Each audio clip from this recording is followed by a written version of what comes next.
Hey bro, can I borrow your toilet? What are you doing? Oh, hey. I'm playing Lego Star Wars. But why are you playing that game? That game's over a decade old. Well, first off, it's a really fun game. And secondly, if I don't play this game, who else is gonna deal with the droid attack on the Wookiees?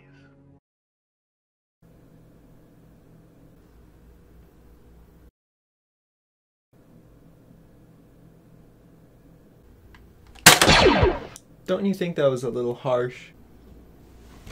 Yeah, a little bit. Alright then, I'm gonna go back to playing my game. Bro, your mouse isn't looking too good.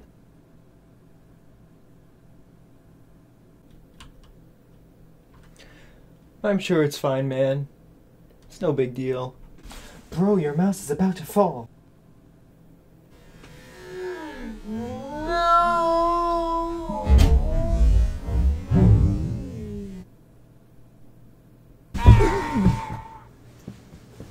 Bro, your mouse is done for. What are you gonna do now? Well, I could plug it back in. What do you mean plug it back in? It's done for. You gotta use a wireless mouse now. Well, I have this wireless mouse. No, you can't use that garbage! You gotta use the gamer one. Good thing I have a gamer one right here. Use it, and use it wisely. Wow, you're giving this to me? Man, this looks really good. Alright, cool. I'm gonna take your toilet now. Super cool. That's great. Wait. What? Hey guys, today I'll be talking about the Logitech G502 line of mice, more specifically, the G502 Lightspeed. I'll talk a little bit about the history of the line, some of the features that the Lightspeed has, and if it's worth picking up. But first, some background information. The Logitech G502 line of mice has been one of the most popular ones that has ever existed. It first began in 2014 when Logitech released their first version, the Proteus Core, which I actually have right here. This line of mice would become very popular with not just gamers, but also standard computer users, just because the sensor inside of it was so good. The shape and feel would catch the eye of many, and it was so much more refined over the older G500 that it replaced. 2 years later, Logitech would release a new version of the mouse called the Proteus Spectrum. This was very similar to the Proteus Core, with the only differences being that it had an all-black design and replaced the blue-colored LEDs with RGB ones. Although this was not a full upgrade for current users, it did show that the G502 line was still getting attention from Logitech. And 2 more years later, Logitech would release a proper upgrade for the G502 line in the G502 Hero. This mouse looked like it would sit at the top of the G502 line, until less than a year later, Logitech would release the G502 Lightspeed, the wireless version of the G502 Hero. This mouse, like the first two, wasn't a direct upgrade. Rather, it was an alternative option for customers to choose. This was very frustrating, as the G502 Lightspeed was announced after the release of the G502 Hero. Nonetheless, gamers were happy to finally have a wireless version of the G502. Now that you have some background information on the G502 line of mice, let's get into some of the features that the Lightspeed has. The first major feature of the G502 Lightspeed is the 16K Hero sensors, which is one of the best sensors you can get in a mouse. It can get up to 16,000 DPI. DPI meaning how sensitive a mouse is. The higher the DPI, the more sensitive it is. This sensor is not exclusive to this line of mice, however, as you can find it in other high-end Logitech branded mice, such as the G Pro Wireless and the G903.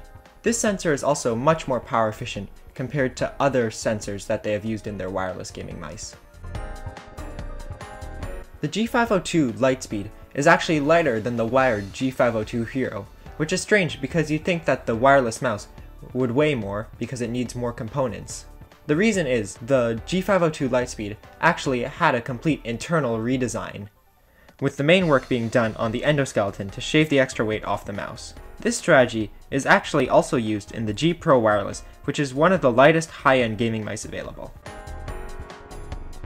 The Logitech G502 Lightspeed, like many other Logitech devices, has RGB lights, which are located on the G logo and the DPI meter. These can be made with pre-made or custom animations and can be sunken with other Logitech RGB devices. The side LEDs show the current DPI level, the profile that you are using, and the battery life.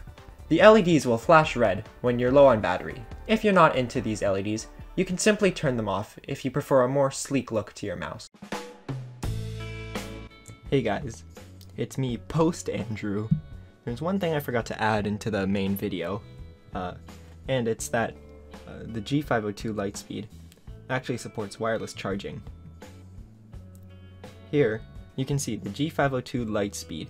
If you buy the wireless power play set, which comes with a mouse pad with wireless charging built into it, and wireless charging receiver, you can wirelessly charge your mouse while playing. You simply have to insert power play puck into the bottom of the mouse where you'd normally put your weights.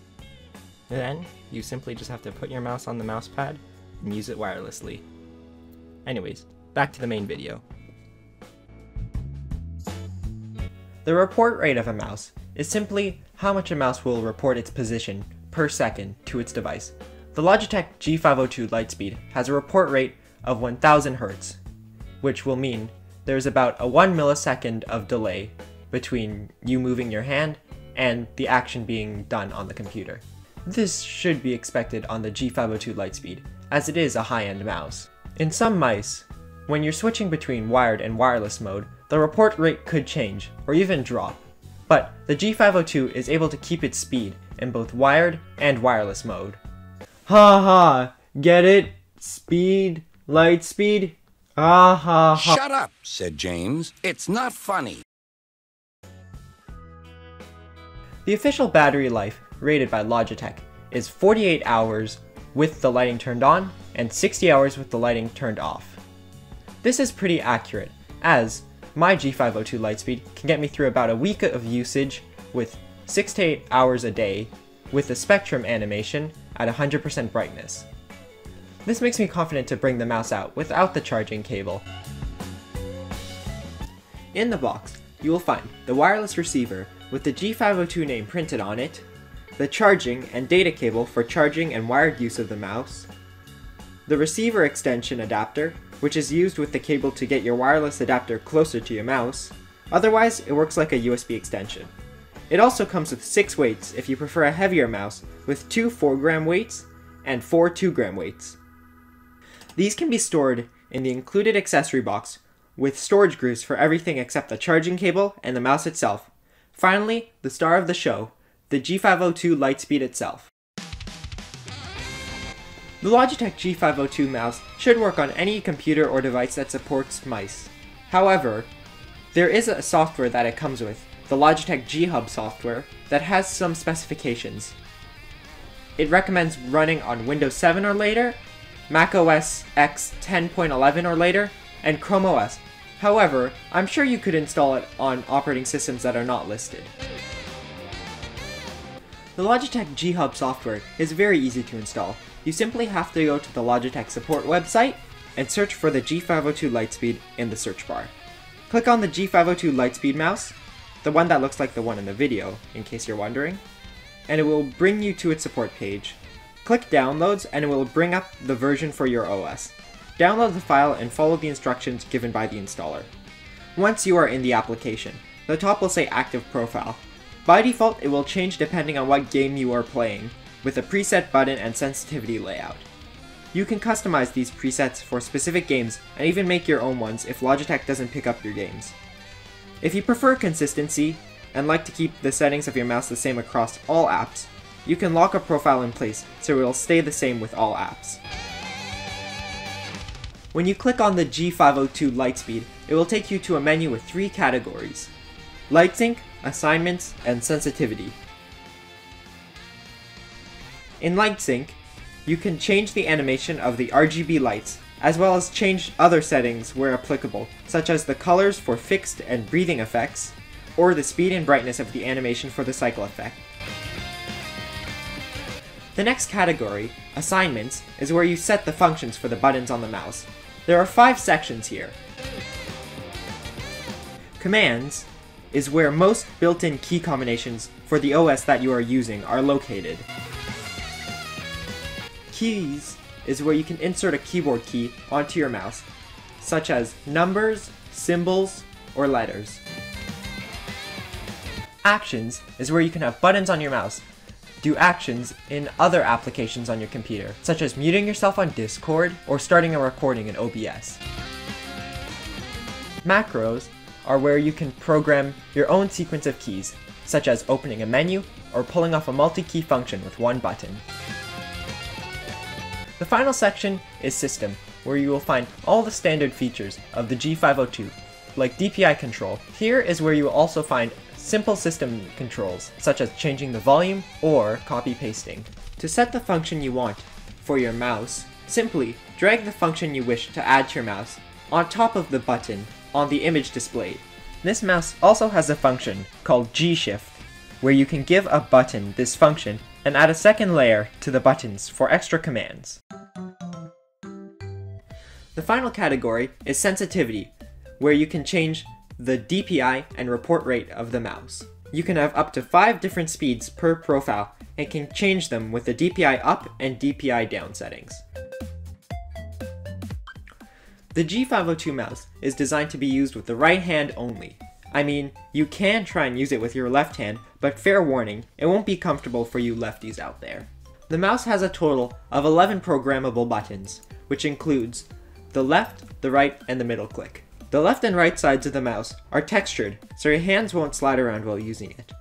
The left side has 3 buttons, 2 on the top of the thumb position, and 1 on the front. It also contains the DPI/battery meter. The back of the mouse has a sloped design, allowing your palm to wrap around while leaving just enough space for the RGB logo to pop up through. The top of the mouse contains the standard left, right, middle click, and scroll wheel, while also containing 5 extra programmable buttons. 2 are located next to the left click, 2 are located in the scroll wheel by pushing it to the left and right. The final button is located at the bottom middle of the mouse.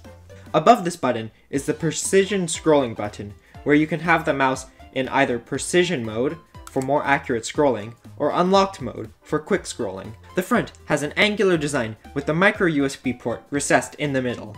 This is so that the cable can't disconnect while using the mouse, but it is kind of frustrating that you need to use the included charging cable, as other ones that I have tried won't fit.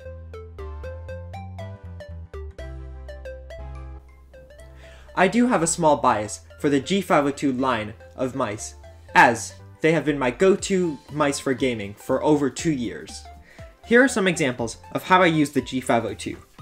So, when I play first-person shooter games, I normally use the side buttons for melee attacks and reloading my weapon, and the top ones for DPI control when I switch characters or weapons. When I do things like video editing or photoshopping, I also use the G-Shift function to have a second layer of shortcuts at my disposal. This is because the programs that I use have many extra functions that I can map to extra buttons. So, is the G502 Lightspeed worth buying over its wired counterpart, or even other mice? Because the G502 Lightspeed looks like such an amazing mouse, so why even hesitating? Well, the G502 Lightspeed costs $150 US and 200 Canadian dollars. This is one expensive mouse, especially considering that the G502 Hero costs half as much. Well, lucky for you, there are some good alternates out there. If you want a wireless gaming mouse and don't really care about the shape, the G703 and the G900 are also good options for you. If you want something with the shape of the G502, however, and don't care about the wireless, you could still get the G502 Hero, as it is much more affordable and still a very good option for you. You could also get the Corsair Dark Core, if having a Logitech branded mouse isn't important to you. If you're upgrading from the Proteus Core or Proteus Spectrum, and you have the dough to afford it, this is a very respectable upgrade. I can't recommend this, however, if you already have the G502 Hero, as it doesn't have enough features to be worth upgrading, and you'll only really be getting wireless capabilities.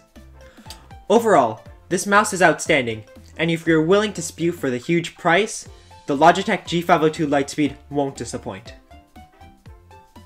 Thank you for watching my video. If you enjoyed it, please consider leaving a like, as it shows that you enjoy my content. Please consider subscribing if you want to see more videos like this. I have a couple more planned, one on the Logitech MX Master 3, and one on the G935 headphones. Also, leave a comment if you have any suggestions or tips for my videos. Thank you everyone, and stay safe out there. Goodbye.